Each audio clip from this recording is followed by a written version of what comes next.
So hi again folks, I'm Mike and welcome to my channel. If you've seen my videos, then you know I'll be talking about Pinewood Derby racing. In today's video, I'm going to go over weight and weight placement. I'll show you exactly how I determine where I place the weight, and I'll discuss why I change how I weight the car based on the different classes and rules. So stay tuned, you might find this helpful.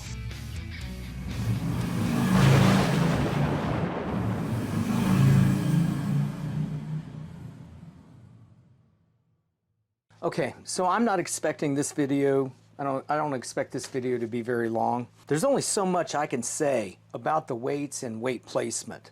But these are the weights I use. They are all tungsten. I use the bars, which come in different sizes. I use the cubes, and to a lesser extent, I'll use these plates. The cubes measure 1/4 by 1/4 by 1/4, and 6 of them should add up to be right about 1 ounce, or just over 28 grams. Now the bars, as I mentioned, come in different sizes and weight. The bars that I use most often are all 1 5/8 of an inch wide. They're a 1/2 inch front to back, but the depths can vary. The height of the bars either measure 1/4 of an inch or 0.275 of an inch. Now the 1/4 inch high bars weigh about 65 grams and the taller bars weigh about 70 grams.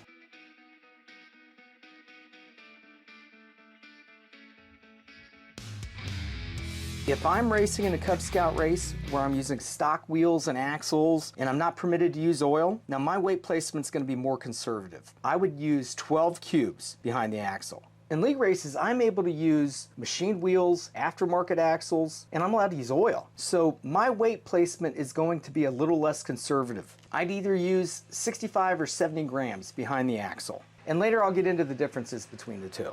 Now regardless of the weight I decide to use, I'm going to glue the weight in place behind the axle. Now I'll do that before I drill, just to keep the back axle rung from moving during or after the drill. It'll keep it straight. And I probably should have shared that in the alignment video, so sorry. Okay guys, next up I'll be discussing the weight placement in front of the rear axle.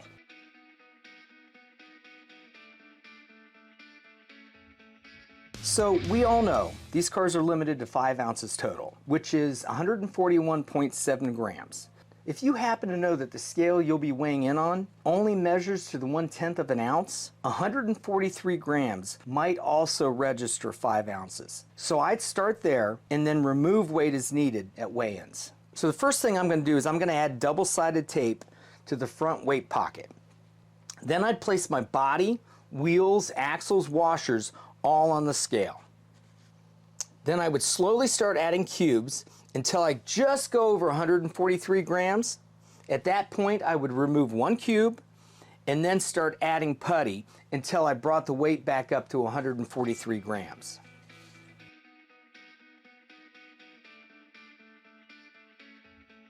So now we know how many cubes and how much putty we have to work with. So obviously the first thing I'd do is remove the cover on the double-sided tape, and I would install all of my cubes and putty pretty close to where they need to be to get the weight distribution I'm looking for.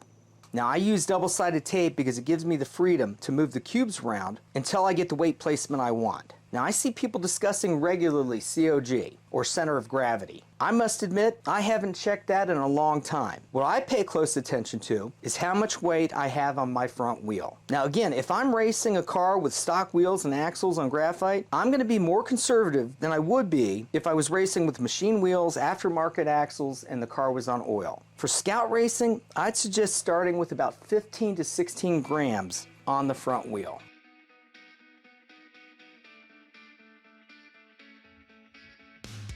So here's how I weigh it.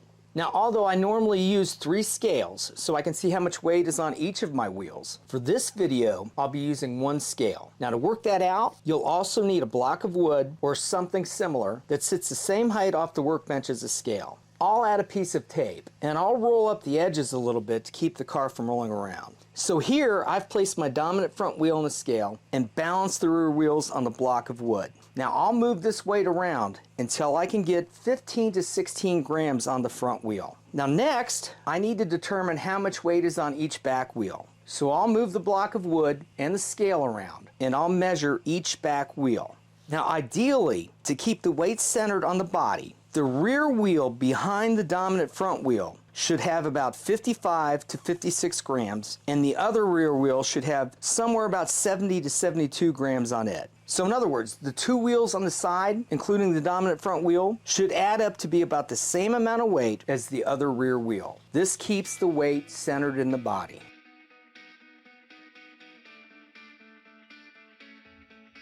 Okay, so now that we've got the weight distributed how I wanted, I need to add a piece of tape over this cavity. Now that does two things. One, it helps secure the weights, and more importantly, if the cavity is not covered, it will disturb the air. And I happen to know that that will cost you 3 to 4 thousandths of a second. So here's the tape. I just used 3M HVAC tape. So just as I was going to film the conclusion of this video, I realized I hadn't discussed yet why and when I choose the 65 gram bar as opposed to the 70 gram bar. Now, when racing in a league, there are many different classes. Some classes allow aerodynamics and some don't. So when aerodynamics are permitted, it's beneficial to use fenders and air shields.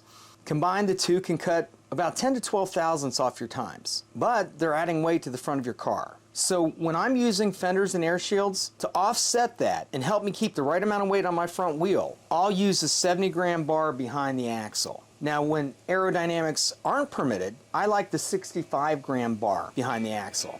I find it easier to keep the weight right on the front wheel. Guys, thanks again for watching my video. If you've made it this far, I know you enjoy these cars just as much as I do. So if you don't mind, please like, share, and subscribe. I'm going to pick a name at random, and I'll send them some weight. So I'll see you again soon.